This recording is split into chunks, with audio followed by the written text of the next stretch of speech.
సంతోషమే ప్రతిక్షణము ఇక సంతోషం ప్రతిక్షణం మానిపల్లి జ్యువెలర్స్. నేర్చుకోవాల్సిన చరిత్రలోని అనేక అంశాలు తను ప్రస్తావిస్తూ ఉన్నారు. నిజంగా ఆయన మాట్లాడుతూ ఉంటే ఎన్ని గంటలైనా సరే అలా చూడాల్సిందే, కళ్ళు తిప్పకుండా వినాల్సిందే అనే విధంగా ఉన్నాయి ఆయన ఇంటర్వ్యూస్. నిజంగా వారిని ఏమని పిలవాలో కూడా నాకు అర్థం కావట్లేదు. లేట్ చేయకుండా మీకు ఇంట్రడ్యూస్ చేయబోతున్నాను. నమస్కారం, మదన్ మోహన్ గుప్తా గారు. మదన్ గుప్తా గారు ఇలా ఇలా కూర్చొని మీరు లెసన్ చెప్తూ ఉంటే వినాలి.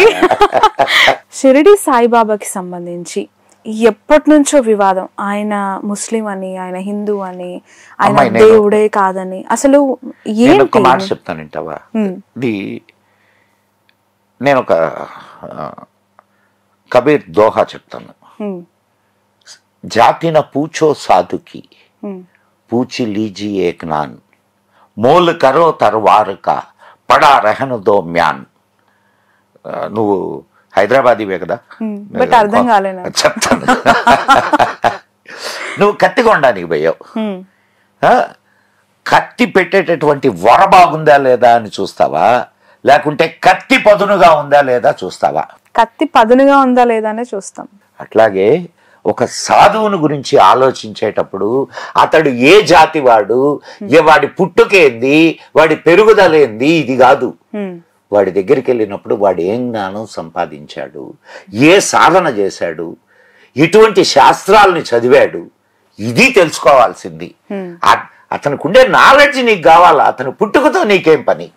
ప్రత్యేకంగా హిందువులు సనాతన ధర్మాన్ని పాటించేటటువంటి వాళ్ళు సాధువుకి హైయెస్ట్ రెస్పెక్ట్ ఇస్తారు. వివేకానందుడు అంత గొప్పవాడు ఎందుకయ్యాడమ్మా? ఒక కాషాయం కట్టుకుని వస్తే వాడికి పెద్ద పెద్ద కోటీశ్వరులు కూడా నమస్కారం చేస్తారు పాదాలకి. సో సాధుత్వానికి ఉండేటటువంటి విలువ అది. అర్థమవుతుందా? ఇక ఇప్పుడు షిరిడి సాయిబాబా దేవుడా కాదా? దేవుడా కాదా కాదు, ముస్లిం అని కొంతమంది, హిందూ అని కొంతమంది. ముస్లింల్లో సాధువులు లేరా? ముస్లింల్లో గొప్పవాళ్ళు లేరా? ముస్లింల్లో సాధన చేసినటువంటి వాళ్ళు లేరా? బట్ వాళ్ళు ఎక్స్పోజ్ అవ్వరు. ఎందుకు కాదమ్మా? ఇప్పుడు సాయిబాబా ఎక్స్పోజ్ కాలా? ఇప్పుడు ఆయన ముస్లిమే, ఆయన ఫకీరే, ఆయన ఎక్స్పోజ్ కాలా? సాధువుల్ని గౌరవించడం ఈ దేశపు ఆచారం. అమ్మాయి, ఎన్నేళ్ళు ఉంటావమ్మా నువ్వు ఇక్కడ? ఖచ్చితంగా వెళ్ళవలసిన వాళ్ళమేనా కదా? ఏదో ఒక రోజు వెళ్తాం, ఏదో ఒక రోజు వెళ్తాం. ఆ కొద్ది కాలాన్ని నువ్వు ఇంత తపన, ఇంత ఇది ఎతుకులాట, ఇవన్నిటితో నీ కాలాన్ని వృధా చేసుకోకుండా నువ్వు చేయాల్సిన ధర్మం, నువ్వు చేయాల్సినటువంటి కర్మ, నువ్వు చేయాల్సినటువంటి కర్తవ్యం, వాటితో నువ్వు ఫిక్స్ అయ్యి ఉండి నీ కర్తవ్యం వైపు, నీ ధర్మం వైపు, నీ మోక్ష సాధన వైపు నడిస్తే అసలు నీకు ప్రశ్నలు ఎందుకు వస్తాయమ్మా? నీకు ఒక అద్భుతమైనటువంటి శక్తి ఉంది. ఆ శక్తిని మనం గమనించడంలా. ఏమిటాయి ఆ శక్తి అని అంటే, నీ బ్రెయిన్ ఎంత అద్భుతమైనటువంటి ఇదో చూడు. నువ్వు దానికి ఒక క్వశ్చన్, ఏదైనా క్వశ్చన్, ఇప్పుడు నన్ను అడిగిన క్వశ్చన్ నువ్వు దీనికి ఇస్తే అది 100 సమాధానాలు చెప్పుద్ది, 100 ఆన్సర్లు ఇస్తుందమ్మా. తమాషా కాదు. I'm not talking. ఈ 100లో నువ్వు చేయాల్సినటువంటి పని ఏందయ్యానంటే ద బెస్ట్ సొల్యూషన్ ని నువ్వు చూస్ చేసుకోవాలా కదా? ప్రశ్నకి సమాధానం నీ లోపల నుంచి వస్తుంది. ముందు లోపలగా చూడడం మొదలుపెట్టు, పైపైన కాదు. పైపైన చూస్తే నీకు అర్థం కాదమ్మా. ఇప్పుడు ప్రపంచం అనేక వివిధత్వాలు కలిగినటువంటి ప్రపంచం. నువ్వు దేన్ని తీసుకుంటావు? ఇప్పుడున్న కరెంట్ సినారియోస్ మీరు అబ్జర్వ్ చేస్తే లాస్ట్ ఒక 10-15 ఇయర్స్ నుంచి మనము జరుగుతున్న మేజర్ ఇష్యూస్ ఇండియా వైడ్గా చూస్తూ ఉన్నప్పుడు ఎక్కడైనా పాలిటిక్స్, రిలీజియన్స్ క్లబ్ అవుతున్నాయి అని అనిపించిందా? అవుతున్నాయి కదమ్మా. ఇప్పుడే కాదమ్మా, నీకు మన ఇండియా ఇప్పుడంటే ఒక 2 వర్గాలుగా విడిపోయిందా, విడిపోబోతోందా, విడిపోతుందా? విడిపోయింది కంప్లీట్ గా. కంప్లీట్ గా ఒకటి ముస్లిం లీగు, ఇంకోటి హిందూ హిందూ. నీకేమి సందేహమే అక్కర్లే. నీకు ఒక విషయం బాగా గుర్తుపెట్టుకోమ్మా, ఏ ధర్మమైనా ఏ మతమైనా, నేను ధర్మం అంటున్నా, ధర్మం అనేది ఒకటే, అది సనాతన ధర్మం. ఏ మతమైనా వర్ధిల్లాలి అని అంటే రాజాశ్రయం తప్పనిసరిగా కావాలా. నువ్వు ఒక గుడి కట్టుకోవాలమ్మా. నువ్వు గుడి కట్టుకోవాలి అని అంటే నీకు స్థలం కావాలనా? ఎవరు ఇవ్వాలా? గవర్నమెంట్ దగ్గరికి వెళ్ళావు, అయ్యా నా గుడి కట్టుకుంటానయ్యా, కాస్త స్థలం వేయండి. స్థలం ఇవ్వాలా? ఇస్తారా ఇవ్వరా? పేరుకు సెక్యులర్, కానీ హిందువు మాత్రం సెక్యులర్గా ఉండాలా, తక్కిన వాళ్ళు సెక్యులర్గా ఉండకూడదు. అది ఈ దేశపు విధానం, ఈ దేశపు రాజకీయ నాయకుల విధానం. హిందూ మాత్రం సెక్యులర్గా ఉండాలా. ఒక ముస్లిం కానీ ఒక క్రిస్టియన్ కానీ వాళ్ళు సెక్యులర్గా ఉండాల్సిన అవసరం లే. దీన్ని సమర్థిస్తావా నువ్వు? అంటే ఈ పర్యవసానాలు ఎలా ఉండబోతున్నాయి? ఏమవుతాయి? ఇంతకుముందు జరగలేదా? 1946లో 47లో జరిగినటువంటి మానవ హననం ఏమిటి? అర్ధరాత్రి స్వాతంత్రం అనే ఒక పుస్తకం ఉంది, మిడ్ నైట్ ఇండియా. నేను విన్నాను, చదువు. బట్ ఈ రిలీజియన్ ఓరియంటెడ్ పాలిటిక్స్ ఫ్యూచర్ ని ఎలా డిస్ట్రాయ్ చేయబోతుంది? ఎస్పెషల్లీ యూత్ పాయింట్ ఆఫ్ వ్యూలో వాళ్ళు ఎంత జాగ్రత్తగా ఉండాలి, ఎంత అలర్ట్ గా ఉండాలి? Religion, see here don't compare the religions with the dharma. Dharma is entirely different and religion is entirely different. Dharma is the nature, okay, religion is your belief. True. ఇక్కడ సనాతన ధర్మంలో నుంచి కొన్ని రిలీజియన్స్ వచ్చినాయి, అండ్ ఎక్కడి నుంచో కొన్ని రిలీజియన్స్ ఈ దేశంలోకి వచ్చినాయి. అడాప్ట్ చేసుకున్నాం. చేసుకోలేదు, రుద్దబడ్డాయి. అవునా కాదమ్మా? సి మనం పదాలు వాడేటప్పుడు కూడా చాలా జాగ్రత్తగా వాడాలి. రుద్దబడ్డాయి. ఎవడమ్మా క్రిస్టియానిటీని తీసుకునేది? It's a very good marketing religion, very good marketing religion. దానికి కంటిన్యూయేషన్ గానే నేను ఒక క్వశ్చన్ యాక్చువల్గా మిమ్మల్ని అడగాలనుకున్నానండి.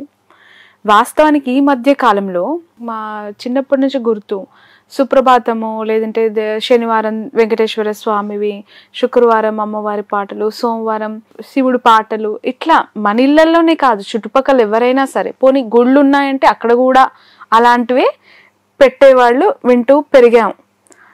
చర్చుల్లో సుప్రభాత తరహాలో ఒక బైబిల్ సూక్తి, అమ్మవార్లు అక్కడుండే అమ్మవార్లకు మన అమ్మవార్లకు చేసే అలంకరణ లాంటి అలంకరణలు, మన కట్టిన గుళ్ళ లాంటి చర్చులు, అంటే ఆకారాలు, ఇవి ఎందుకు చూస్తున్నాము? అంటే వాళ్ళ బైబిల్లో ఉందా? అస్సలు లేవు, కాపీ పేస్ట్లు. ఎందుకు? ఏమొస్తుంది? నీకు ఒక విషయాన్ని బాగా అర్థం చేసుకోమ్మా. వాళ్ళెవరు చేసేవాళ్ళు ఎవరు అక్కడ? ఇవన్నీ చేసేవాళ్ళు ఎవరు? నీ వాళ్ళు, నీ ధర్మంలో నుంచి వెళ్ళిన వాళ్ళు. ఎందుకు వెళ్తున్నారు చెప్తాను. Why they are addict? Because of the marketing. Okay, because of the marketing strategy. ఇప్పుడు నీకు చెప్పాను కదా ఇందాక, ఆధ్యాత్మిక తపన ఒకటి ఉంటది, అది ఇక్కడ తీరలా. అక్కడ వాళ్ళకు కంటిన్యూగా వాళ్ళని బ్రెయిన్ వాష్ చేసేటటువంటి ఒక సిస్టమ్ ఉంది, అడాప్ట్ అయ్యారు. అయినప్పటికీ ఇక్కడ ఉండేటటువంటి కల్చర్ ని వాళ్ళు వదులుకోలేకుండా ఉన్నారు. ఓకే, బాగా అర్థం చేసుకో. అది కావాలనిపిస్తుంది కానీ దీన్ని వదలాలనిపించట్లేదు కదా.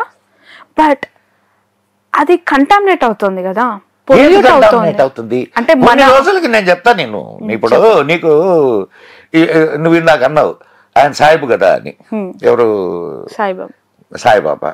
ఇప్పుడు నువ్వు కొన్ని గుళ్ళల్లోకి వెళ్తే కృష్ణుడు, రాముడు, శివుడు వరుసగా ఆలయాలు ఉంటాయి, ఆ పక్కన ఇంకొకటి సాయిబాబా ఆలయం కూడా ఉంటుంది. అంటే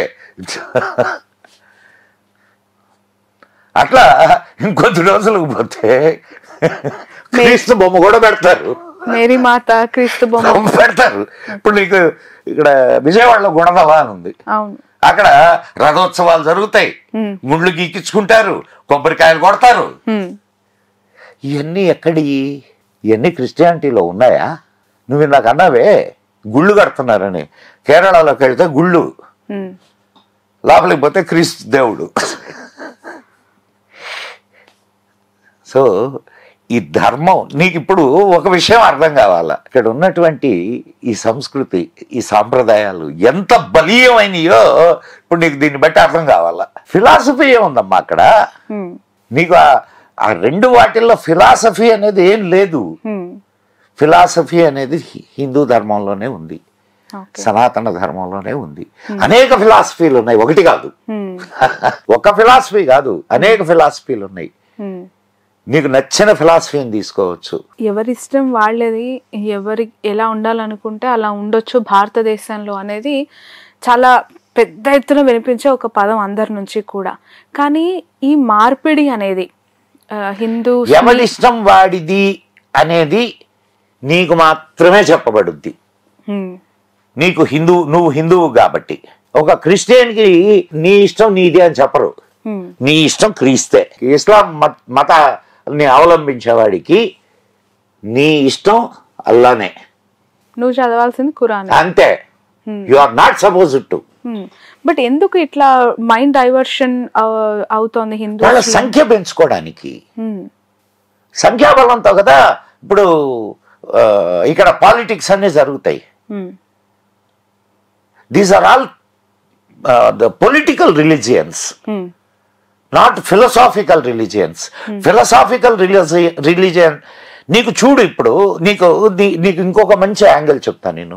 ఇతర దేశాల్లో ఇప్పుడు చాలా మటుకు క్రిస్టియానిటీని వదిలేస్తున్నారు, అండ్ ముస్లిం మతాన్ని వదిలేసామని చెప్పుకోవడానికి భయపడుతున్నారు. ఎందుకనంటే వదిలేస్తే చంపేస్తారు. నాకు ముస్లిం మతం ఇష్టం లేదు అని ఒక ముస్లిం అంటే చంపేస్తారు. సర్తన్ సే జుదా.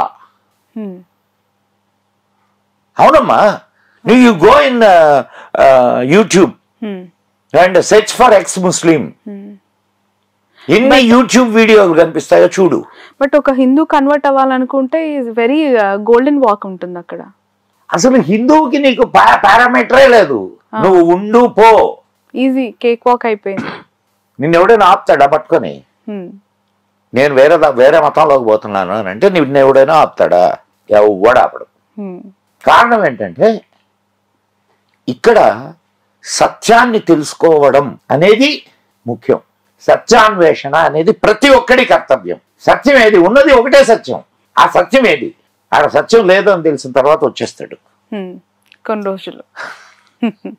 భారతదేశం ఒక గొప్ప దేశం, సనాతన ధర్మం, మన సంస్కృతి, సంప్రదాయాలు, సాధువులు, ఇవన్నీ చూస్తూ ఉన్నప్పుడు the richest and very cultured one of the country India అని మనం గొప్పగా చెప్పుకున్నప్పుడు, ఈ ట్రాన్స్ఫార్మింగ్ అంటే ఇటు నుంచి అటు గోడ దుంపుతున్న వాళ్ళు, ఇటు నుంచి అటు బొట్టు పెట్టకుండా, చేతులకి గాజులు వేసుకోకుండా. ఇంకొక చిన్న యాంగిల్ చెప్తాను నిన్నమ్మా.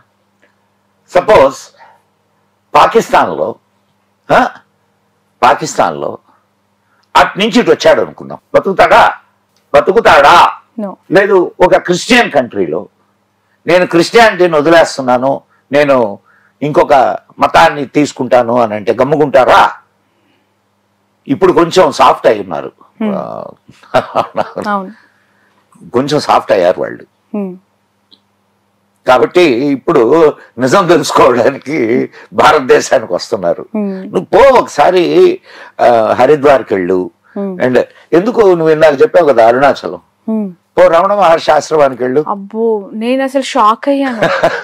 నేను సీరియస్లీ చెప్తున్నాను, నా లైఫ్లో నా ఎక్స్పీరియన్స్ అయిన థింగ్ అది. గిరి ప్రదక్షిణ చేసేసాను, ఆ రోజు నైట్ అయిపోయింది. రమణ మహర్షి ఆశ్రమానికి వెళ్ళడం కోసం ఆ రాత్రి నేను స్టే చేశాను. నెక్స్ట్ డే మార్నింగ్ నేను రమణ మహర్షి ఆశ్రమానికి వెళితే నా ఏజ్లో ఉన్న యంగ్స్టర్స్, నాకంటే చిన్నవాళ్ళు, వాళ్ళు ఎందుకు వచ్చి కూర్చుంటున్నారో, ఎందుకు వచ్చారో తెలియదు.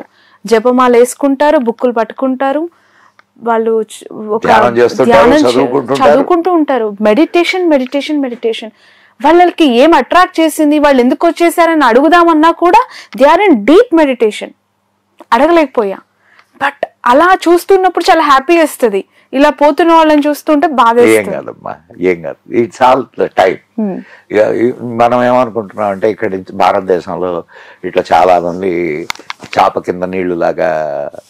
నీ స్ట్రెంగ్త్ నీకు తెలుసుకోవడం లేదమ్మా. ఇప్పుడు నీ స్ట్రెంగ్త్ నీకు తెలుస్తున్నది. ఇప్పుడు నీ స్ట్రెంగ్త్ నీకు తెలుస్తుంది.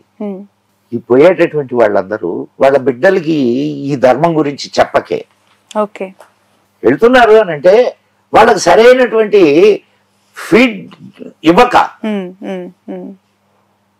రేపు శ్రావణి బిడ్డలు వెళ్తారా? బట్ ఎంతవరకు ఆపగలుగుతారు ఇప్పుడున్న generations? They are in lot of people they are coming back. Okay they are coming back. If you see in the mean foreign countries చాలా చర్చీలు అమ్మకానికి ఉన్నాయి. Okay right. అండ్ ఇంకొకటి, ఇప్పుడు అక్కడ క్రైస్తవాన్ని వదిలేసే వాళ్ళు ఉన్నారు. అయితే క్రైస్తవాన్ని వదిలి వాళ్ళు దేనికి వెళ్ళారు? కొందరు అసలు దేవుడే లేడనే స్థితికి వచ్చారు, నాస్తికులుగా.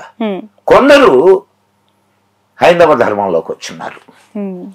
హైందవ ధర్మంలోకి వచ్చున్నారని కూడా. ఏదైనా ఒక్క ఛానల్ దీని తెర వెనకాల ఏంటని మీరు అడగడానికి వెళ్తే వాళ్ళు అక్కడికి రాణిస్తారా? ప్రజలు తనిమి కొడతారనే భయం. అంటే ఇప్పుడు ప్రపంచంలో ఎంతో కొంత మేజర్ సెక్షన్ ఆఫ్ పీపుల్ మతాలు, విశ్వాసాలు, నమ్మకాలు, దేవుళ్ళు, హిందుత్వం అని చెప్పి వెళ్తూ ఉన్నారు. ఒక హిందువే కాదు, ప్రపంచం మొత్తం అయితే ఎక్కువ క్రిస్టియానిటీ ఘోరంగా ఉంటుంది. ఇంత నమ్మకాన్ని మీరు ఎదిరించటం అవుతుందంటారా? దేవుడు ఉన్నాడని ఎందుకు అనుకుంటున్నారు? ఆలోచించండి అంటున్నాను కదా. యేసయ్యాన్ని ప్రతి కాలనందు ప్రతి చర్య యందు ఆయన రక్షణ అయి ఉండును అని గ్రంథాల్లో రాసుకున్నారు కదా. అలాగే నువ్వు అనుభవించేవన్నీ కూడా పరలోకంలో నీకు మంచి లోకం ఉంటుందని చెప్తున్నారు కదా. మరి ఇప్పుడు ఆ బట్టలు ఇప్పదీసి అత్యాచారం చేసిన 3 ఫోటోలు, వీడియోలు బయటకు వచ్చాయి. సిగ్గనిపిస్తుంది. మరి ఆ తల్లులు, ఆ ఆడపడుచులు ఇప్పుడు పరలోకం వెళ్ళిపోయారా? చంపబడి వరకు 76 రోజులు అవుతుంది. వాళ్ళు పరలోకం వెళ్ళారా? మరి వాళ్ళు యేసయ్యను మొక్కిన వాళ్ళే కదా. దానికి సంబంధించి సిట్ కూడా ఏర్పాటు చేయడం జరిగింది. దానిపైన విచారణ కూడా స్టార్ట్ చేసింది. ఖచ్చితంగా జరగాలి. కానీ హిందూ దేవుళ్ళపై అయ్యప్ప స్వామి, సాయిబాబా, శ్రీరామచంద్రుడికి సంబంధించి గతంలో మీరు చేసిన వ్యాఖ్యలు ఏవైతే ఉన్నాయో, అంటే మీ అభిప్రాయం మీరు చెప్పినప్పుడు ఒక సెక్షన్ ఆఫ్ పీపుల్ దాన్ని తప్పు, ఎవరి మనోభావాలు వారివి అన్నారు. అదే స్థాయిలో క్రిస్టియన్ దేవుళ్ళకి సంబంధించి అంటే యేసు ప్రభు గురించి కానీ, బైబిల్ గురించి, ఖురాన్ గురించి బైరి నరేష్ మాట్లాడడానికే భయపడతారు. అందుకే పదే హిందూ దేవుళ్ళపైనే ఆయన కాంట్రవర్సీ. అంటే ఇక్కడ బైరి నరేష్ భయపడడం అనే పదాన్ని డిక్షనరీలోంచి తీసేయండి. బైరి నరేష్కు బలుపు లేదు, భయము లేదు. సత్యాన్ని చెప్పే దమ్ము, ధైర్యం ఉంది. చెప్పింది సత్యమా అసత్యమా చెబితే నేను సరిదిద్దుకుంటాను. బైరి నరేష్ కు భగవద్గీత గురించి మాట్లాడిన బైరి నరేష్ బైబిల్ గురించి, ఖురాన్ గురించి ఎక్కువగా ఎందుకు మాట్లాడు? ఎందుకు కాంట్రవర్సీ స్టేట్మెంట్స్ కానీ ఆ గ్రంథాలకి సంబంధించి ఒక క్యూట్యూబ్ శ్రావణి గారు, ఆ క్యూబ్ టీవీ శ్రావణి గారు, బైరి నరేష్ ఒక దేవుడికి ఫేవరెట్, ఒక దేవుడికి వ్యతిరేకం కాదు. మొత్తం దేవుడు అనే కాన్సెప్టే మనిషి కల్పితము, అబద్ధము. దేవుడు లేడు, ఉన్నాడని నమ్ముతున్నారు. నమ్మకం మాత్రమే ఉంది కానీ దేవుడు లేడు. ఆ క్రమంలో నేను పుట్టిన ప్రదేశము, పెరిగిన ప్రదేశము, నా పుట్టగానే నా జుట్టు ఎక్కడ పుట్టకడ తీసిరు, ఏ నాగదేవతకు మొక్కారు, నేను ఎక్కడ ఉపవాసం ఉన్నాను, నా తల్లి ఏ వెంకటేశ్వర స్వామికి ఉపవాసం ఉంది, పెద్దేవుడు, మైసమ్మ, కట్టమైసమ్మ, ఉప్పలమ్మ, గ్రామ దేవతలు. నేను పెరుగుతూ ఉన్నప్పుడు నేను విన్న కథలు, అనుభవించిన కష్టాలు కన్నీళ్ళు, చూసిన కష్టాలు కన్నీళ్ళు, వీటిలో నుంచి నా మాటలు వస్తాయి. కానీ అమెరికాలో జరిగినటువంటి ఒక క్రైస్తవ పొరపాటో, లేకపోతే ఇరాక్లో జరిగిన ఒక ముస్లిం పొరపాటు గురించో నేను మాట్లాడమంటే ఎందుకు మాట్లాడను? సందర్భం వస్తే. ఇప్పుడు మరి నేను ఇంటర్వ్యూ చేస్తున్నప్పుడే యేసు ప్రభు గురించి ప్రస్తావన వస్తే మణిపూర్లో మీ యేసయ్య ఎక్కడ ఉన్నాడు అన్నాం కదా. నిన్న ఒక మాట బాహాటంగానే అన్నాను కదా. బాహాటంగా బైబిల్ గురించి అందులో కొన్ని లైన్స్ గురించి అవ్వచ్చు కోట్ చేసినప్పుడు పదే హిందూ దేవుళ్ళని తీసుకొని తిట్టే బైరి నరేష్. మీరు అరబీలో నాతో మాట్లాడతారా కాసేపు? నాకు లాంగ్వేజ్ ఎందుకు రాదు మరి మీకు? నేనేమంటున్నాను అంటే మీరు అరబీని మీరు ద్వేషిస్తున్నట్ట, అది మాట్లాడడానికి మీరు భయపడుతున్నట్ట? అవకాశం లేక నేర్చుకోలేదు. నేను కూడా అంతే కదా. Me too same to you. I too. నేను ఏదైతే చదివానో, అనుభవించానో, పరిశీలించానో, గమనించానో వాటిపై మాట్లాడుతున్నాను. మోరోవరు నేను ఒక హిందువుని కదా, అంటే నాకు వాటి no పట్ల caste, no religion, తెలుసుకోవాలని, no caste, వాటిని no religion ఒకసారి అనేది చదవాలని అనిపించలేదా? అనిపించినా బయట పడలేదా బైరి నరేష్? ఒకటి నిన్న నేను యూట్యూబ్లో పెట్టాను. పీరీల పండగ సందర్భంగా ఒక నిమ్న కులానికి చెందిన వ్యక్తి పూనకం వచ్చి ఊగితే అతనికి పీరీ ఇవ్వలేదు. దీని మీద ప్రశ్నించాను. అలాగే ఫకీర్ అనే ఒక ఆయన వ్యక్తి, కులం కాదు, ఒక వ్యక్తి నాకే తప్పకుండా పెళ్ళి అవుతుంది, గవర్నమెంట్ జాబ్ వస్తుంది, 5,000 రూపాయలు ఇవ్వమనంటే వాడిని వీడియో తీసి పెట్టాను. ఒక ముస్లిం ఆయన ఒక ఆడపిల్లకి దయ్యం పోగొడతానని చెప్పి పొత్తి కడుపులో తన్నుతూ చెప్పుతూ పల్ల పల్ల కొట్టే వీడియో నేను పెట్టాను. అలాగే కొంతమంది పట్టించాను పోలీస్ స్టేషన్కి. హ్యారీ గోమ్స్ అనే ఒక క్రైస్తవుడు, నేను ప్రార్థన చేసి ప్రెగ్నెన్సీ కాని వాళ్ళకు ప్రెగ్నెన్సీ కన్ఫర్మ్ చేపిస్తాను, పుట్టు గుడ్డి వాళ్ళకు చూపు రప్పిస్తానని పిచ్చి వేషాలు వేస్తే వాళ్ళ మీద కేసులు పెట్టాము. ఇవన్నీ నిన్న నేను పెడితే దానికి రెడ్ మార్క్ వచ్చింది. వచ్చి అది నేను ఏ వీడియో పెట్టినా 10,000 పోతుంది. నిన్న పీరీల గురించి పెడితే 900 పోయింది. ఇప్పుడు నేను పెట్టనట్ట, అది రీచ్ కానట్ట, నువ్వు చూడకపోయినంత మాత్రాన నేను మాట్లాడనట్ట. పోనీ నీకు బురదంటింది తల్లి చెల్లి అన్నాను, నువ్వు కడుక్కో తుడుచుకో, లేకపోతే మనం కలిసి తుడుద్దాం. నువ్వు పక్కోడికి అంటింది కదా, నువ్వు దాని గురించి చెప్పవేంటి, వీడికి కూడా అంటింది కదా వీడి గురించి చెప్పవేంటి అంటే ఎలా? ఆయా మతాలలో ఉన్న లోటుపాట్ల గురించి ఆ మతంలో పుట్టి పెరిగి అనుభవించి బాధపడ్డోళ్ళు గొంతు విప్పి మాట్లాడుతూనే ఉన్నారు కదా. అది కూడా నేనే మాట్లాడాలంటే ఎట్లా? పెట్టండి మీ ఛానల్లో రోజు క్రైస్తవం ఉన్న లోటుపాట్లపై పలానా ప్రముఖ పెన్మెచ్చ సుబ్బరాజు గారిని పిలుస్తున్నాము, లేదా క్రైస్తవంలో 25 ఏళ్ళు పాస్టర్గా పనిచేసినటువంటి ఆ గూడూరుకు చెందిన విజయ్ కుమార్ గారిని పిలుస్తున్నాము, అప్పుడు నన్ను కూడా పెట్టండి. లేదా ఇస్లాంలో ఉన్న లోటుపాట్ల గురించి మాట్లాడిన వ్యక్తులకు మేము మాట్లాడడానికి పిలుస్తున్నామని చెప్పండి. దాంట్లో క్రాంతికార్ గారిని పిలవండి, హజరత్ అలీ గారిని పిలవండి, జయగోపాల్ గారిని పిలవండి. నేను ఇప్పుడు ఒక అంశం మూడు మతాలకు సంబంధించి భగవద్గీత, బైబిల్, ఖురాన్కి సంబంధించి వాళ్ళ మత పెద్దల్ని పిలిచి డిస్కషన్ పెడితే ఓపెన్ గా మీరు ఎందుకు మాట్లాడను? కాకపోతే నేను ఫేస్బుక్ లోనే ఫేస్ పెట్టినాక కాటుముఖం ఉన్నదా నాది? అంటే వాళ్ళు అడిగే ప్రశ్నలకి వాళ్ళ నుంచి ఎస్కేప్ అవ్వకుండా వాళ్ళ మతాలకు సంబంధించి వాళ్ళు ఎంత కట్టుబడి ఉన్నారో మీ నమ్మకానికి సంబంధించి మీరు అంతే స్థాయిలో బ్యాట్ పట్టుకొని ఉన్నా. ఎదుటోడు స్పిన్ బౌలరా, ఫాస్ట్ బౌలరా, యార్కర్ వేసిండా ముఖ్యం కాదు కదా, అది బ్యాటు. నేను బ్యాట్ సరిగా పట్టుకపోతే వికెట్ ఎగిరిపోద్ది. 3 మతాలను కూర్చోబెట్టు, వాళ్ళకు నేను సమాధానం చెప్పుడు కాదు, నాకు వాళ్ళు సమాధానం చెప్పాలి కదా. నేను కదా ఇక్కడ ప్రశ్నించేవాడిని. నిరూపించుకో, మీ యేసయ్య సంగతి ఏంది, మీ అల్లా సంగతి ఏంది, మీ రాముడు కృష్ణుడు సంగతి ఏంది. మీ రాముడిని మీరు నమ్మకాల కోసం పెట్టుకున్నారా, నిజమని నిరూపించుకుని మీరు తనుకొని సావడం కోసం పెట్టుకున్నారా? ప్రజలకు ఎందుకు కన్ఫ్యూజ్ చేస్తున్నాడు? రాముని మొక్కేటోడు, రహీంను మొక్కేటోడు, జీసస్ను మొక్కేటోడు అందరూ కలిసిమెలిసి పనిచేసుకొని బతుకుతుంటే వాళ్ళ శ్రమతో పంట సంపద ఉడుతుంటే అది పందికొక్కుల్లా తింటూ మన మతం గొప్పది మిగతాది చెడ్డది, అరే ఆ మతంలో ఈ మతంలోకి రప్పిరని మత మార్పిడిలు చేపియడము, కొట్టిపియడము, తిట్టిపియడము. అక్కడ ఈరోజు క్రైస్తవం నమ్మేటువంటి కుకీ తెగ వాళ్ళని హిందూ ధర్మానికి దగ్గరగా ఉన్న వాళ్ళు దాడులు చేస్తూ ఉండడము, వందలాది తుపాకులను ఎత్తుకుపోయే అవకాశం కల్పించడం, చంపుతూ ఉంటే ఏం చేస్తుంటారు? మీరు పుట్టిన ఊరికి వెళ్ళి చూడండి, అక్కడ ఒక అలీఖాదరి ఉంటాడు, ఆ పక్కపండి రాబర్ట్ ఉంటాడు, ఆ పక్కపండి ఎల్లయ్య మల్లయ్య ఉంటాడు, అందరు కలిసిమెలిసే ఉంటారు. ఆ పూజారే ఫోన్ చేస్తాడు, అరే రేపు పొద్దుగాల మనకు టెంట్ వేయరాని ముస్లిం ఆయనకి. ఆ పూజారే ఫోన్ చేస్తాడు, అరే రేపు ఈ సన్మానం తెప్పించురా సోల్మాను అని. వీళ్ళందరికీ ప్రజల్లో కులమత భేదాలు ఎవరికి లేవు. ఆ మతాన్ని మెదడులోకి ఎక్కించి కళ్ళబొల్లి మాటలు చెప్పి కష్టం లేకుండా మతంతో బతికేటువంటి ఆ దుకాణాలు నడిపించే దుర్మార్గుల వల్ల ప్రజల మధ్య అభిప్రాయ భేదాలు. మేము అది పోవాలంటున్నాం కదా, మీకు దేవుళ్ళకి మీకు మధ్య బ్రోకర్లు అక్కర్లేదు అంటున్నాం కదా. ఈ మీడియేటర్తో పని ఏముందంటున్నాను. బండకు మొక్కు, రాయికి మొక్కు, నీ పని నువ్వు చేసుకో.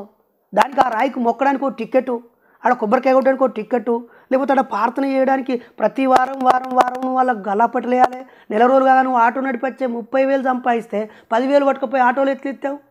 ఏడాదికి ఎంత ఇస్తున్నారు అనుకున్నారు ఉత్త ఆటో అన్నలు. నువ్వు కష్టపడి ప్రతి జుట్టు కొరిగితే వచ్చినటువంటి 100 రూపాయల నుంచి 10 రూపాయలు ఏసాయికి ఇవ్వాలని వాడు రాసుకొని వసూలు చేస్తే ఎట్లా? ఎవరైనా యేసుప్రభు నమ్మేవాళ్ళు 4 వారాలు 2 వారాలు పోకపోతే ఈయన ఎందుకు రాలేదని చెప్పి ఒక టీమే వస్తుంది వాళ్ళ ఇంటికి. వచ్చి మళ్ళీ కరెక్ట్గా వెనకకు రప్పించుకొని ఇప్పించుకుంటారు. ఇంకా నయం ఈ కరోనా తర్వాత సగం దుకాణాలు ఎగిరిపోయినాయి. ఇప్పుడు ఆ చిన్న చిన్న దుకాణాలు అయిపోయి పెద్ద పెద్ద మార్ట్లు వచ్చినట్టుగానే పెద్ద పెద్ద ఫంక్షన్ హాల్ అని రెంట్ తీసుకొని అందులో నడిపిస్తూ చేసేస్తూ ఉన్నారు. ఇవన్నీ బిజినెస్లే ఇవన్నీ. మీరు ఏదైనా ఒక చర్చో మసీదో గుడియో అరే దేవుడికి కావాల్సిన డబ్బులు ఇవ్వని రాని అంటున్నారు. ఇయ్యగానే మన గుడికి కావాల్సిన డబ్బులు మొత్తం వచ్చేసినాయి. ఇక మీరు ఎవరైనా ఉచితంగా రావచ్చు, మీరు రూపాయి ఇవ్వకండి అని ఒక్కడనే చెప్పిండా? ఒక సినిమా థియేటర్లో జనాలు నిండాక హౌస్ఫుల్ అని బోర్డు పెడతాం కదా, పెడతామా పెట్టమా? అట్లా ఎక్కడైనా పెట్టిరా ఇప్పటివరకు? పోనీ ఒక గుడియో ఒక చర్చియో ఒక మసీదో ఏదైనా ఒక జిల్లా హెడ్ క్వార్టర్లో లేదా ఒక 100 కిలోమీటర్ల పరిధిలో ఇగో మాది పెద్ద గుడి చర్చి మసీదు ఉన్నది, ఇగో మా చుట్టుపక్కల ఇక్కడ ఎవరికి అనారోగ్యం వచ్చినా మేము చాలు చేస్తాం, లేదా ఈ జిల్లాలో ఉన్న అందరికీ ఉచిత విద్యనిస్తాం, లేదా ఈ జిల్లా మొత్తాన్ని యోగక్షేమాలు మేము ఈ దేవుడి పేరుతో వచ్చే ఆదాయాన్ని ఉపయోగించి బాగు చేస్తామనే అవకాశాలు ఎక్కడ ఉన్నాయా?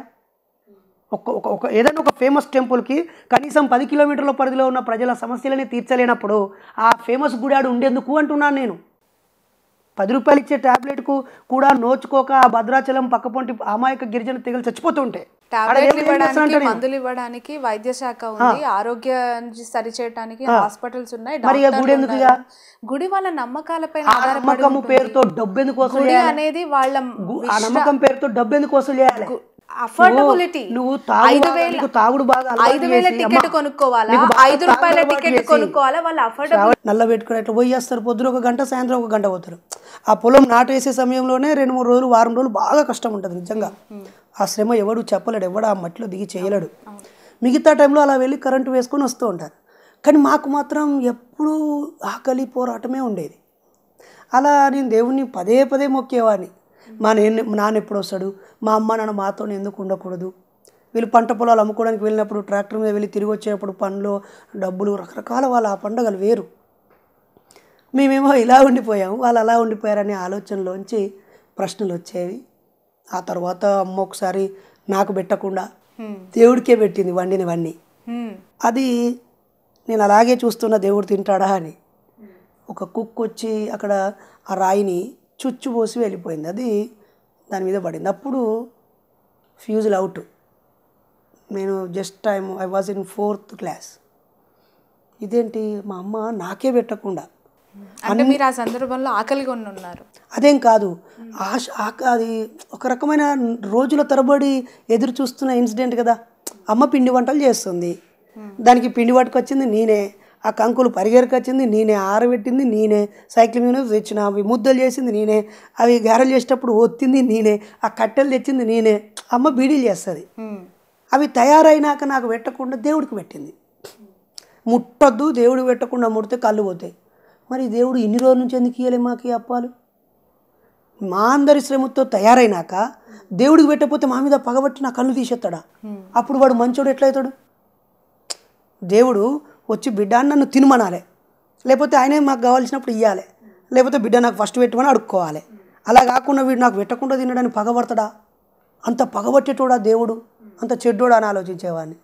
అలా అవి తీసుకెళ్ళి ఆడ పెట్టడము, ఆ టైంలో ఆ ఇన్సిడెంట్ జరగడము, ఇదేంటి దేవుడు తినడు, ఇప్పుడు దీని మీద కుక్క చుచ్చు పోసింది, అసలు మనసులో మేము తినకుండా అయింది, ఇంకెవరు తినకుండా అయింది అని చూసి మళ్ళీ 2వ రోజు ఆడికి పోయేసరికి అవి కూలిపోయి విస్తరాకి, 3వ రోజు డికంపోజ్ అయిపోయి, 4వ రోజు పురుగులు అవి తిని, 5వ రోజు రకరకాలు, ఇంకా 4-5 రోజుల తర్వాత అది రూపాయలు లేకుండా పోయింది.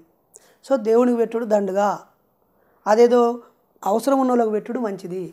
నేను ఇదే విషయం ఒకసారి మా ఊర్లో పెడితే మా ఊళ్ళో అందరు తిట్టిళ్ళు, అరే ఊరంతా కలిసి పైసలు వసూలు చేసి ఊరందరికీ అన్నదానం పెడుతున్నారు. దానం చేయడం అంటే ఏంటిది? లేనివాడికి ఇచ్చుడే కదా. లేనివాడికి ఇస్తే అది దానం, ఉన్నవాడికి ఇస్తే దానం కాదు అది. దానికి ఏదో ఒక పేరు పెట్టుకోవాలి. అయితే అందరికీ అన్నదానం, ఎవరింట్లో వాళ్ళకి అన్నం లేదా? ఆ డబ్బులు ఆ వండిన పదార్థం ఎవడైతే ఆకలితో ఉన్నాడో, ఎక్కడైతే అవసరం ఉందో ఆడికి పోయి ఒకరోజు ఇచ్చిరాని అనాథ పిల్లలు అనేది ఏ దేవుడి పేరుతోనే అనాథ పిల్లలు నడిపిస్తున్నారు కదా ఆశ్రమాలు. వాళ్ళైతే నాసికులు కారు కదా.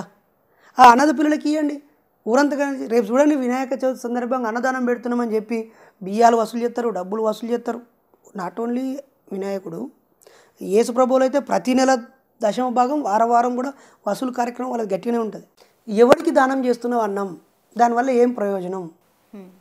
ఆకలితో ఉన్నాడు కదా, దానికి బైబిల్లో ఆకలి ఉన్నవారు ధన్యులు, మలమలలాడే పొట్టతో ఉండి ప్రార్థన చేస్తే పరలోకమందు పరమాన్నం పెడతారని రాసుకున్నారు. ఇవన్నీ అట్లనే అని చెప్పి మొన్న ఒకడు కెన్యాలో 175 మంది అన్నం తినకుండా వాళ్ళంతటా వాళ్ళే యేసుప్రభుకు ప్రార్థన చేసి చేసి చేసి అస్థిపంజరాలే చచ్చిపోయారు. గుట్టలు గుట్టలుగా అస్థిపంజరాలు బయటకు వచ్చాయనే సంచలన వార్త మనందరం చూసినాం. ఇవే ఉంటాయి. మీరు ఏడ చూసినా నువ్వు తినకు, నువ్వు జావు, సచ్చినాక నీకు ఆనందం వస్తుంది, సచ్చినాక నీకు స్వర్గం వస్తుందని అన్నీ అర్థం లేని ఆధారం లేని ముచ్చట్లే చెప్తారు. సో ఈ కుటుంబ పరిస్థితులన్నీ మిమ్మల్ని నాస్తికత్వం వైపు నడిపించాయా? అవును. మరి ఇంట్లో అమ్మ నాన్న ఎదుగుతూ మొదట్లో పరమ భక్తులు. ఓకే. ప్రత్యక్షంగా పరోక్షంగా మా అమ్మ మా తమ్ముని కోసం దేవునికి మొక్కడం కంటే నా కోసం 10 రెట్లు మొక్కుంటుంది. నా కొడుకు భక్తుడిగా మారాలి, నా కొడుకు ఖచ్చితంగా గుండు కొట్టించుకోవాలి, నా కొడుకు గవర్నమెంట్ నౌకరు రావాలి. ఇప్పటివరకు గుండు కొట్టించుకోలేదు ఎక్కడ? ఎప్పుడో అయినా నాకు గుండుతో ఏం పని తల్లి. ఇప్పుడు పోయేటప్పుడు నాకు నచ్చలేదు అనుకో గుండు కొట్టించుకుంటా. ఏం గుండుకును దేవుడికి ఏం సంబంధం అసలు? అంటే దేవుడి దగ్గర వెంట్రుకలు ఇస్తే మంచిది, లేదంటే మొక్కులు చెల్లించుకోవడంలో భాగం. ఒక 100 సంవత్సరాల వెనుకకు పోదాం, ఏ దేవుని దగ్గర ఎవరు జుట్టు ఇవ్వకపోయేది. ఒక 70 సంవత్సరాల క్రితం పోదాం, ఏ దేవుని దగ్గర ఎవరు గుండు ఇవ్వకపోయేది. ఆ గుండు కొట్టించుకోవడం అనేది బుద్ధిస్ట్ కల్చర్. ఓకేనా? అలంకరణతో పని లేదని అది కూడా నేను దాన్ని కూడా పెద్దగా యాక్సెప్ట్ చేయను. అది కేవలం వెంకటేశ్వర స్వామి అనే టెంపుల్ వల్ల ఈ గుండు కొట్టించుకోడు. అది కూడా ఒకసారి వెంకటేశ్వర స్వామి ఇదంతా కల్పిత కథ అయినా స్టోరీలో ఉన్నదని మీకు గుర్తు చేస్తున్నాను. ఒకరోజు వేటకు వెళ్తే ఏదో జంతువు దాడి చేస్తే ఆయనకు జుట్టు కొంచెం పోతే ఆయన ఇంటికి వచ్చిన తర్వాత వాళ్ళ భార్య చూసి అయ్యో నీకు ఇక్కడ జుట్టు లేకపోతే బాగలేవని చెప్పి ఆమె జుట్టుని ఆయనకు అతికించడంతో ఈ ఆచారం మొదలయ్యి ఓ వెంకటేశ్వర స్వామి నీకు కొంచెం జుట్టు పోయింది కదా, నాకు జుట్టు ఉంది, నా జుట్టు నీకు ఇస్తాను, నువ్వు నా కోరికలు ఇయ్యి అని చెప్పి దీనికి దానికి లింక్ పెట్టి ఓ స్టోరీ క్యారీ చేశారు. సరే వెంకటేశ్వర స్వామి కంటే కొంచెం జుట్టు పోయింది, నువ్వు జుట్టు ఇచ్చినావు. మరి ఆ హనుమాన్ స్వామికి ఒళ్ళంతా జుట్టే కదా, నిజమా కాదా? మరి వానరంకి ఒళ్ళంతా జుట్టు ఉంటే నువ్వు జుట్టు ఎందుకు ఇస్తున్నావు? అక్కడ వేరే వేరే దేవుళ్ళకు కూడా ఇది విస్తరించింది. అంటే గుండు కొట్టి అనే ప్రక్రియ నాకున్నటువంటి ఏదో ఒక కోరిక కోసం దీన్ని పెంచి పెంచి దీన్ని తొలగించుకోవాలనే ఒక మంచి కాన్సెప్ట్ ఉంటుంది. అలా రిమైండర్ కదా. కొంతమంది గడ్డం బాగా పెంచేస్తూ ఉంటారు, ఎందుకు అంటే నేను పలానా దేవుడి దగ్గరకు పోతాను, అది రిమైండ్ చేస్తుంది. సరే అది రిమైండ్ ప్రాసెస్. కానీ ఇప్పుడు అది దావాలంలా విస్తరించి ఒక 30-40 సంవత్సరాల్లో అన్ని చోట్ల గుండ్లు, దానికి టోకెన్లు, దానికి కాంట్రాక్టర్లు, ఆ జుట్టు అమ్ముకొని కోట్ల రూపాయలు వ్యాపారం. కానీ జుట్టు మళ్ళీ రాదు అని ఒక్కసారి బోర్డు పెట్టుర్రి, ఎంతమంది ఇస్తారో చూద్దాం. పాపం కొంచెం పోతేనే 40-50 వేలు పెట్టి ప్లాంటేషన్ వేయించుకుంటారు. శుభమాని పెళ్ళి చేస్తారు, పెళ్ళి చేశాక నా బిడ్డకు పెళ్ళి అయితే నేను గుండు కొట్టిస్తానగానే ఇంత పొడుగు జుట్టు ఉంటుంది. పాపం ఆ జుట్టును చూసి ఆడు ఇష్టపడి పెళ్ళి చేసుకుంటాడు. పెళ్ళి అయినాక ఆడు తీసుకుపోయి గుండు కొట్టిస్తారు. మీరు ఈ స్థాయిలో మాట్లాడుతున్నారు కదా, దేవుడు లేడు, నమ్మకం, మన నమ్మకాలు, విశ్వాసాలు, మతాలు, కులాలకి వ్యతిరేకంగా మీ యుద్ధం అని చెప్పి మీరు అసలు దయచేసి వ్యతిరేకము, అవమానించిండు, తిట్టిననే పదాలు తీసేయరు, అడగకండి.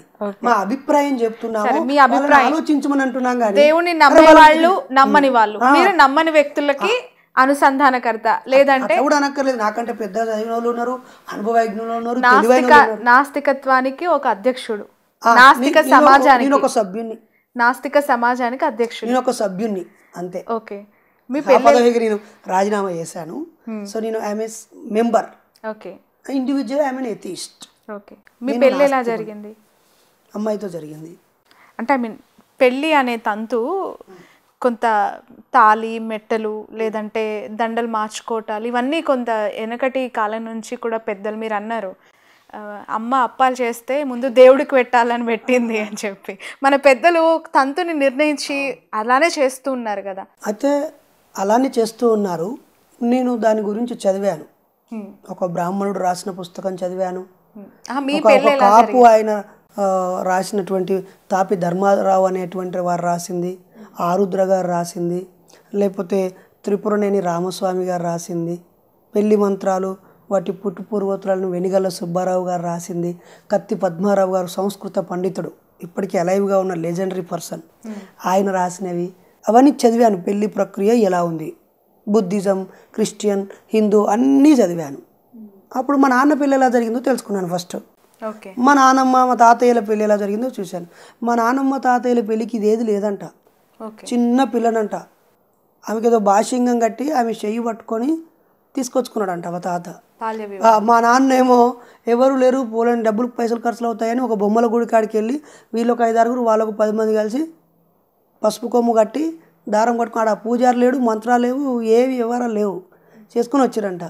ఈ 30-40 ఏళ్ళలో అన్ని సామాజిక వర్గాల వాళ్ళు డబ్బులు సంపాదించడంతో పెళ్ళి అంటే మీ సినిమాలలో ఉండొచ్చు, తాళి కట్టు శుభవేళ అనే పెద్ద పెద్ద పాటలు, ఆ 3 రోజుల పండుగ 7 రోజుల పండుగ ఒక తంతు వేసి ఇవాళ కల్చర్లో వాళ్ళు పెళ్లి చేసుకుంటూ పక్కకు పోయి అందరు ఇట్నే ముహూర్తమే చూసి ముహూర్తం పెట్టుకోవాలి, అయ్యగారితో రాయించుకోవాలి, ఆ శుభలగ్నాన్ని పూజ చేయించుకోవాలి, ఫస్ట్ కార్డు అక్కడికే పోయాలి, ఫస్ట్ కార్డు వీళ్ళకే వేయాలి, అది దేవుని కాడికి పోయి ఆ కార్డు రావాలి.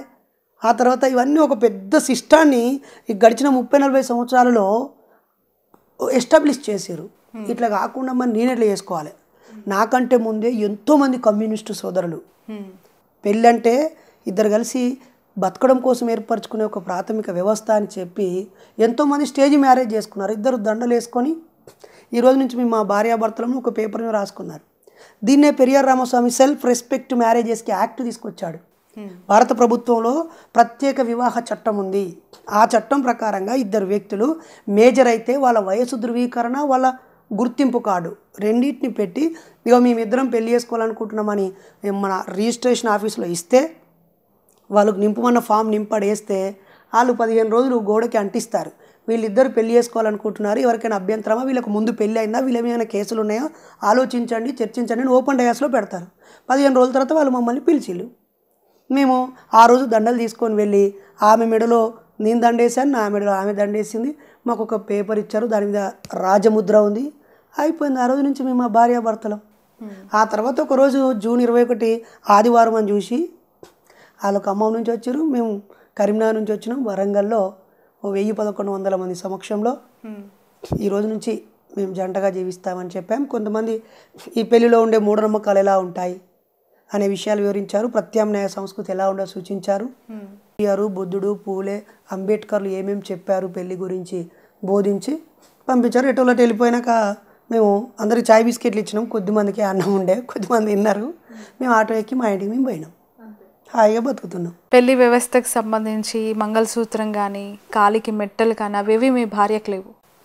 వాటి అవసరం ఉంటే చెప్పండి, ఇప్పుడే పెడతా కడతా. అసలు లేవు, ఇప్పటి వరకు పెట్టలేదు. మధ్యలో ఒకసారి ఆవిడ ఏం చేసిందంటే స్కూల్లో టీచర్గా వెళ్తూ ఉన్నప్పుడు నీ కాలికి మట్టెలు లేవు, మీకు పెళ్లి కాలేదా, మీకు తాళి లేదు, మీరు ఇంకా సింగిలా అని కొంతమంది అడుగుతున్నారు. అయ్యో మన సాంప్రదాయం కదా పెట్టుకుంటే ఏంది అని అన్నారు అని చెప్పి ఒకటి ఆర్టిఫిషియల్ది వేసేసుకుంది. నాకు ఈ విషయం నా దృష్టికి వచ్చింది. వస్తే నేను ఆవిడకు స్వేచ్ఛ ఉంటుంది కదా, నేను తీసేయి నువ్వు నా భార్యవి అనడానికి లేదు కదా. కొంతకాలం ఆమెను ఏమన్నా యాక్సెప్ట్ చేసింది కదా, మీ ఇష్టాలు అన్నీ యాక్సెప్ట్ చేసే పెళ్లి చేసుకుంది కదా, అప్పుడు స్వేచ్ఛ సంబంధం లేదు. యాక్సెప్ట్ చేసిన తర్వాత ఒకటి గుర్తుపెట్టుకోండి, ఒక్కసారి ఒక వ్యక్తికి ఒక విషయంలో కమిట్ అయితే అది చివరిదాకా అలాగే ఉండాలని రూల్ ఏం లేదు. కాలాన్ని బట్టి పరిస్థితులను బట్టి ప్రభావితం అవుతూ ఉంటాం. మంచివి అయితే కొనసాగించాలి, చెడు అయితే తొలగించుకోవాలి. ఒకే నేను ఇప్పుడు అంతకుముందు నాకు ఏది అనిపిస్తే అది, ఏది రాసి ఉంటే అది నేను అది చెప్పాలనుకున్నాను. ఇప్పుడు 4 దాన్ని జైల్లో పెట్టి బయటకు వచ్చినాక ఇవన్నీ కాదురా బాబు ఇట్లంటే ఇంకా అంటారు, ఎందుకు వాళ్ళతో వచ్చిన లొల్లి, వాళ్ళతో తన్నులు తినడానికా నేను ఇన్ని మాస్టర్ డిగ్రీలు పిహెచ్డీలు చేసి ఇంత చదివి ఇంత బతుకుతున్నది ఎవడో కోన్కిస్కా గొట్టంగా చేతిలో దెబ్బలు తినడానికా? నోరు ఎరితే బూతులు మాట్లాడి సాయంత్రం అయితే మందాగి ప్రతి ఆడపిల్లను ఖచ్చితంగా చూసే దుర్మార్గుల చేతిలో పిడిగుద్దులు తినడానికి, వాళ్ళతో మాటలు పడడానికా నేను బతుకుతున్నది? నాకంటూ ఒక ఆశయం ఉంది, ఆలోచన ఉంది. ఈ సమాజంలో నాదైన ముద్ర వేసి ఉన్నతంగా జీవించి గౌరవాన్ని పొంది కొంతమైన ఈ చెత్త చెదారాన్ని తొలగించడం కోసం కదా నేను బతుకుతున్నది. ఎదవలను ఏదో కాంట్రవర్సీ మాట అని అంతో తన్నులు తిని వాడు కూడా కేసు పెడితే పోలీస్ స్టేషన్ పోయి చేతులు కట్టుకొని అర్హత లేని ముంగట నించొని దండం పెడితే కూర్చోరా అంటే కూర్చుంటే ఏం నాన్ సెన్స్ దిస్? దాని పశ్చాత్తాపం అంటావా, రియలైజేషన్ అంటావా? బుద్ధి వచ్చిందా? నాకు బుద్ధి వచ్చింది, సిగ్గు వచ్చింది, ఇంకేం కావాలి? అయితే స్కూల్లో అడిగిన అందుకని ఆమె వేసుకుంది. కొద్ది రోజులైనాక డీటెయిల్స్ అన్ని వివరాలన్నీ ఇచ్చాను. ఏ విధంగా తనే తాళి కట్టేసుకుని తనే మెట్టలు పెట్టేసుకుందా? అవునా? మా విజయక్క అని ఉంటుంది మా అక్క, అంటే ఆడపడుచు అర్ధమ్మ కూడా అంటారు కదా, ఆమెతో కట్టించుకుంది. ఓ అంటే మీ ఓన్ సిస్టర్తో? మా పెద్దనాన్న కూతురు. ఇంకా అప్పుడు కూర్చోబెట్టి చెప్పాను, నేను మిమ్మల్ని వ్యతిరేకించట్లేదు, నువ్వు 3 బెట్లు పెట్టుకుంటావా, పాపట్లో కుంకుమ బెట్టు పెట్టుకుంటావా, రేపు నేను చచ్చిపోయాక అవి తీసేసి గుండు కొట్టించుకొని తెల్ల చీర కట్టుకొని వెధవరాలుగా ఉంటావా, నీ ఇష్టం. కానీ ఈ ఈ ఈ సాంప్రదాయం, ఈ ఆచారం ఇలా మొదలయ్యింది, ఇలా కొనసాగింది. ఇప్పుడు చాలామంది వాళ్ళకి తెలియకుండానే కొనసాగిస్తున్నారు. నువ్వు కొనసాగిస్తా అంటే నీకు ఆ హక్కు ఉంది. కానీ నేను పెళ్ళికి ముందే నీకు రిక్వెస్ట్ చేశాను, నా జీవన విధానం ఇలా ఉంటుంది, మనం కలిసి జీవించాలి, నీకు నేను అజమాయిషి చేసే భర్తను కాదు, నువ్వు నాకు బానిసగా ఉండే భార్యవు కాదు, మనం సహజీవనం చేస్తాం, you are my better half, you are my partner, life partner అని చెప్పి డీటెయిల్స్ చెప్పాక మరి ఎవరైనా నన్ను ఇట్లా చూడగానే, ముఖం చూడగానే ఇట్లా కాళ్ళ వైపు చూస్తున్నారు, నాకెందుకో కొంచెం అన్కంఫర్ట్గా అనిపిస్తుంది అని చెప్పి అప్పుడు అన్నాను, బుజ్జి అంటే సుజ్జి, ఆమె పేరు సుజాతను, బుజ్జి అని పిలుస్తాను నేను. బుజ్జి, ఎవడైనా నీ ముఖం చూసి ఒక ఫీలింగు, ఇట్లా కింది చూసి నీ కాళ్ళకు మట్టెలు ఉన్నాయని వేరే ఫీలింగ్తో చూసే ఎదవలను నువ్వు పట్టించుకోకు. ఓ పనికిమాలిన వాళ్ళు ఎవరైనా నీ ముఖం చూసి నీతో మాట్లాడాలి. అసలు నీతో అవసరం లేకపోతే నీ ముఖం కూడా చూడక్కర్లేదు, ఆ రైట్ కూడా వాళ్ళకి లేదు. కొద్దిసేపు నీ ముఖం చూసాక నాకు లేదు. అలాంటిది నీ కాలకాడు చూసినట్టే వాళ్ళ తలకాయ నీ కాలకాడు ఉందని అర్థం. అసలు పిచ్చల గురించి ఎందుకు ఆలోచిస్తావురా అని చెప్పా. తర్వాత మెల్లగా ఊళ్ళో బంధువుల ఇళ్ళకి పోయినప్పుడు పెట్టుకునేది, మా నాస్తిక మీటింగ్లకు వచ్చినప్పుడు తీసేసేది. ఇంకా తర్వాత మెల్లిమెల్లిగా రియలైజ్ అయిపోయి పూర్తిగా తీసేసింది. ఇప్పుడు కూడా అవసరమైతే రేపు కూడా ఆయన పెట్టుకుంటుంది, నాకు అలంకరణ అని చెప్తుంది. Everybody have their own right, everybody have their own freedom. ఇప్పుడు మీరు అన్నారు మీ వైఫ్ రిలేటివ్స్ దగ్గరికి వెళ్తే పెట్టుకుంటుంది, మా మీటింగ్స్కి వస్తే తీసేస్తుంది, ఇప్పుడు కాళ్ళు చూసి మాట్లాడే వాళ్ళతో అవసరం లేదు అని చెప్పి. మనుషుల ఆలోచనల్లో మార్పు రావాలి, మార్పు లేదు, మార్పు కనిపించట్లేదు అని చెప్పి సమాజం కోసం బతుకుతున్నాము అని అనిపించలేదు ఆ టైం? అలా అనిపించింది కాబట్టి బట్టలు వేసుకున్నామండి. సమాజం కోసం బతుకుతున్నామని బట్టలు వేసుకుంటున్నాం, లేకపోతే నాకు ఇప్పుడు నెక్కర్ వేసుకొని రావాలని ఉంది. నన్ను ఇంటర్వ్యూ చేసే ఆవిడ ఒక మహిళ అని తెలిసి ఇలా నేను వేసుకోవడం సభ్యత కాదని నాకు నేను సోషల్ కంట్రోల్ అయ్యి వచ్చాను. అంతే కదా, చూసి అనుకరించే సమాజం కదా, ఎబ్బెట్టుగా ఉంటే అసహించుకునే సమాజం కదా. ఏది ప్రైవేట్ లైఫ్, ఏది ఎంతవరకు ఫ్రీడమ్. ఇప్పుడు మీరు ఇదే విషయాన్ని కొన్ని దేశాల్లోకి వెళ్తే అక్కడ ఆడపడుచులు వాళ్ళు ఇష్టమైన దుస్తుల్లో ఉంటారు కదా, నిజమా కాదా? కాబట్టి వ్యక్తి ఫ్రీడమ్ ఈ దేశంలో కొంతవరకు సోషల్ ఫ్రీడమ్ డిస్టర్బ్ చేస్తూ ఉంటుంది. అప్పుడు కొంచెం సర్దుకుపోవాలి, అర్థం చేసుకొని పోవాలి. ఆ క్రమంలో మూలమే వదిలేసుకొని చెత్తనే ఆస్వాదిస్తూ చెడునే ఆస్వాదిస్తూ వెళ్ళదు కదా, అంతే. ఇప్పుడు పిల్లల పరిస్థితి ఏంటి? ఇంట్లో అసలు దేవుళ్ళని మొక్కటం కానీ లేదంటే అసలు సమాజంలోనే దేవుడు లేనప్పుడు మళ్ళీ మా ఇంట్లో దేవుడి ఫోటో అంటే పిల్లలు ఎప్పుడు అడిగిన పరిస్థితులు కానీ ఇప్పుడు స్కూల్కి వెళ్తారు, స్కూల్లో అన్ని సెలబ్రేషన్స్ జరుగుతాయి కదా, బోనాల సెలబ్రేషన్ జరుగుతుంది, బతుకమ్మ జరుగుతుంది. మీకు పాపలా బాబా? ఇద్దరు అబ్బాయిలు. ఇద్దరు అబ్బాయిలు. ప్రశ్న ఉదయ్ ఓకే 8th క్లాసు, జ్ఞాన ఉదయ్ 6th క్లాస్. ఓకే, ప్రశ్న ఉదయ్, జ్ఞాన ఉదయ్, నైస్ నేమ్స్. సో వాళ్ళకి సెలబ్రేషన్స్ జరిగినప్పుడు వచ్చి మీతో మాట్లాడే సందర్భాలు చాలా జరుగుతూ ఉంటాయి. ఒకసారి మా చిన్నోడు వచ్చి, డాడీ మనం దేవుని మొక్కం కదా, నాస్తికులం కదా, మరి వినాయకుడి దగ్గర ప్రసాదం పెడితే నేను తినాలా వద్దా అని అడిగాడు. ఓకే, అరే అది ఆహార పదార్థం రా, పండించినోడు వేరు, వండించినోడు వేరు, వడ్డించేటోడు వేరు. ఈ ప్రాసెస్లో ఎక్కడ దేవుడు లేడు. అది ఆహార పదార్థంగా స్వీట్గా భావించు, తిను. వాళ్ళు ఏ మతం వాళ్ళు పెట్టినా తిను, వాళ్ళు పెట్టే వ్యక్తిని చూడు కానీ వాళ్ళ వెనకాల ఉన్న దైవత్వాన్ని చూడక అని చెప్తా. ఏమండి వీళ్ళు బోనాల పండగకి భోజనానికి పిలుస్తున్నారు, వెళ్దామా అంటే, అరే బోనం అనే దేవత పేరు ఏం పేరు, వాళ్ళ భర్త పేరు ఏం పేరు, వాళ్ళ కొడుకుల పేర్లు ఏం పేరు, వాళ్ళకి ఎంతమంది పిల్లలు అంటే ఇవన్నీ కాదు. అది జరిపేటోళ్ళకి కూడా ఆ స్టోరీ తెలియదు. కాకపోతే నేను పిలిచిన వాళ్ళతో నీకున్న రిలేషన్ను బట్టి వెళ్ళి తినిరా. ఒకవేళ తినే ముందు అందరి కోసం దండం పెట్టమన్నారు అనుకో, దండం పెట్టి నాకు పెడుతున్న వాళ్ళకు, అన్నం పెడుతున్న వాళ్ళకు దండం పెట్టిరా, ఎక్కడ ఉన్న దేవుడికి పెట్టిరాక అని చెప్పాం. అలా మాకు మేము ఒక 2 అడుగులు వెనక్కేస్తూ 4 అడుగులు ముందుకేస్తూ ఒక్కోసారి కాంప్రమైజ్ అవుతూ ఒక్కోసారి కఠినంగా ఉన్నా మేము రామంటే రాము, మాకు ఇది నచ్చట్లేదు. మా ఊర్లో బొడ్రాయి పెట్టారు, ప్రతి ఇల్లు 3000 ఇవ్వాలన్నారు. నేనెలా ఇవ్వను, నువ్వు ఊర్లో ఉంటున్నావు, అది బాధ్యత, అందరం ఇస్తున్నప్పుడు నువ్వెందుకు ఇవ్వను, నువ్వు బయట నాస్తికం అన్నారు. మొదట అడిగి చూస్తాం కదా, నాకు ఎగ్జంప్షన్ ఇవ్వండి అన్న. తర్వాత ఇంకా ఒత్తిడి చేశారు, 3,000 కాదు నేను 10,000 ఇస్తాను, మన స్కూల్ ప్రహారీ కూడా కూలిపోయింది కట్టించండి, ఆ పిల్లలకి టాయిలెట్ బాత్రూమ్ పాడైపోయినాయి అవి కట్టించండి, నేను 10,000 ఇస్తాను, లేదా ఓపెన్ ఎయిర్ జిమ్ పెట్టండి, లేదా లైబ్రరీ పెట్టండి, ఊరందరికీ శాశ్వతంగా ఉపయోగపడి ఓ ఫంక్షనల్ కట్టండి, మీరు ఊరంతా ఎంత ఇస్తారో దీనికి 2 రెట్లు ఇస్తాను నేను, కానీ నన్ను బలవంత పెట్టి అడిగే హక్కు మీకు ఎక్కడిది, నాకు తప్పకుండా ఇవ్వాలి, లేకపోతే ఊళ్ళకి వెళ్ళిపోవాలని రాసియండి, దాన్ని పట్టుకొని మిమ్మల్ని అందరినీ జైలుకు పంపిస్తా అని చెప్పిన. అంతటే వాళ్ళు మాట్లాడి మా దగ్గర సర్పంచ్ గారు మంచి మనిషి, ఉప సర్పంచ్ గారు తెలిసిన వాళ్ళు అరే నరేష్ బయట చెప్పే విషయాన్ని మనకు చెప్పిండు, మనం ఆయనకి ఎగ్జామ్షన్ ఇద్దామని చెప్పి ఎగ్జామ్షన్ నాకు ఒక్కడికి ఎగ్జామ్షన్ ఇస్తే మా చిన్నాన్నల వాళ్ళ కొడుకు తమ్ముడు కూడా వాళ్ళంటాడే వాడికి కూడా ఇవ్వాల్సి వచ్చింది. అట్లా 2 కుటుంబాలు అయినాయి. ఇప్పుడు మళ్ళీ ఒకవేళ జరిపితే ఒక 10-15 కుటుంబాలు వింటప్పుడు ఇవ్వమంటారు. సో మార్పు స్టార్ట్ అయింది అక్కడ. అయ్యింది. మా కుటుంబంలో నేను కులాంతర పెళ్లి చేసుకుంటే వింతగా చూసేళ్ళు, ఇప్పుడు 7 పెళ్ళిళ్ళు అయ్యాయి. అంటే మీది బీసీ పద్మశాలి, మీ వైఫ్ అంటే అంత నెససరీ కాదు, కానీ చెప్పుకుంటే మాకేం సిగ్గుచేటు కాదు, గర్వకారణం కాదు. ఆమె మున్నూరు కాపు బలిజ అంటారు ఆంధ్రాలో. అయితే ఎక్కడ పరిచయం, ఎక్కడ ఏంటి? యాక్చువల్లీ నాకు పరిచయం లేని ఆవిడ ఆమె, మాది లవ్ మ్యారేజ్ కాదు. ఓహో, ఓకే. తెలియకోకుండా పెళ్లి చేసుకోవడం అంటే చాలా ఇంట్రెస్టింగ్గా అనిపిస్తుంది. ప్రేమ వివాహం కాదన్న